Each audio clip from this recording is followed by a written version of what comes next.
네, 그래서 저는 황교안의 이번 종로 출마 선언이 바로 자유한국당 박멸시킬 수 있는 그런 판을 황교안 스스로가 깔았다라고 생각을 합니다. 네, 안녕하십니까. 나쁜 정치, 꼼수 정치, 썩어 빠진 정치 깔끔하게 쓸어주는 아재TV 마산의 마산아재입니다. 네, 황교안 자유한국당 대표가 종로 출마 선언을 했습니다. 제가 그동안 이 황교안 대표의 출마와 관련된 이야기를 하면서 황교안은 종로 출마를 하지 않을 것이다 라고 몇 번 말씀드린 적이 있습니다. 그 이유로 황교안의 종로 출마는 지무등 지갑하는 그런 꼴이고 또 자살골 넣는 그런 형태이기 때문에 황교안은 분명 종로를 출마하지 않을 것이다 라고 제가 혼장담하듯이 이렇게 말씀드린 적이 몇 번 있습니다. 근데 제 이 혼장담이 깨어졌는데요.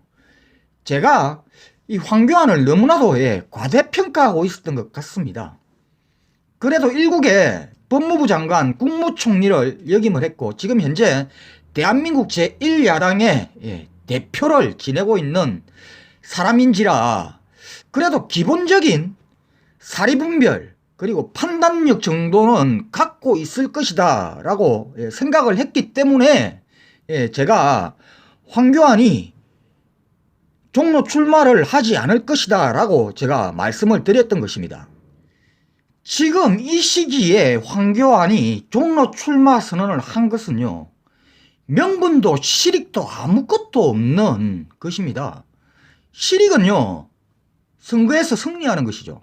물론 선거를 치러봐야 알겠지만은 황교안이 종로 출마 선언하기 전까지 이 종로 지역구에 황교안 본인과 이낙연 전 총리를 대비를 시켜서 자체 여론조사 수십 번도 아마 더 돌려봤을 것입니다.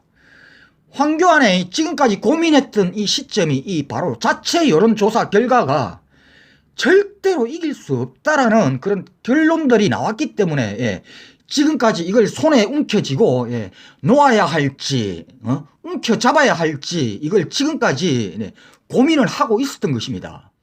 네, 그리고 명분을 얻으려고 하면은 이낙연 전 총리보다도 먼저 종로 지역구를 선점을 해놓고 이낙연 나와라고 했어야지요. 그래야 명분이 쌓이는 것입니다.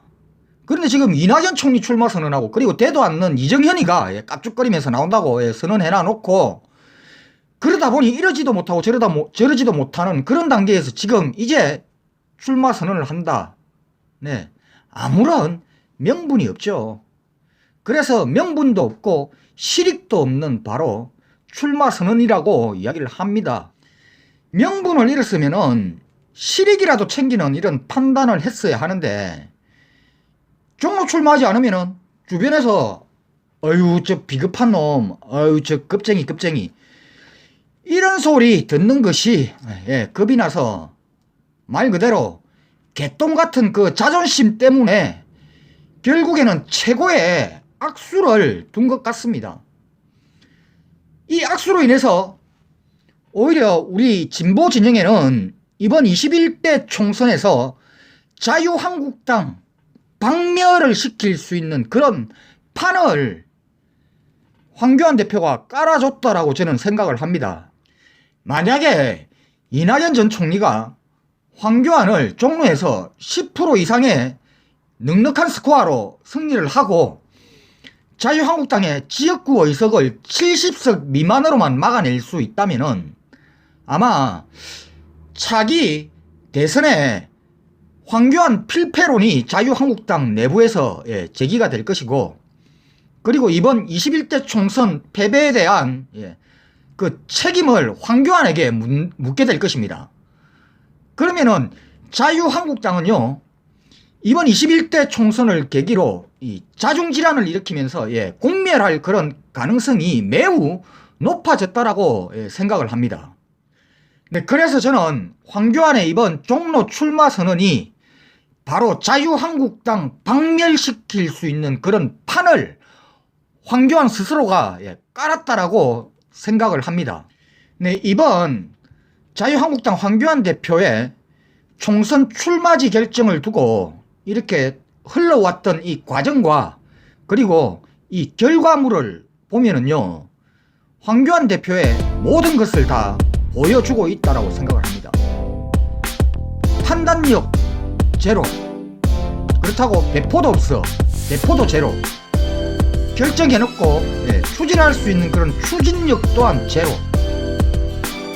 한마디로 한 나라의 리더감은 아니라는 사실입니다. 네, 이상 여기까지 하겠습니다. 구독과 좋아요, 알람은 아재에게 아주 큰 힘이 됩니다. 나가시면서 꾹꾹꾹 눌러주시기 바랍니다. 네, 감사합니다.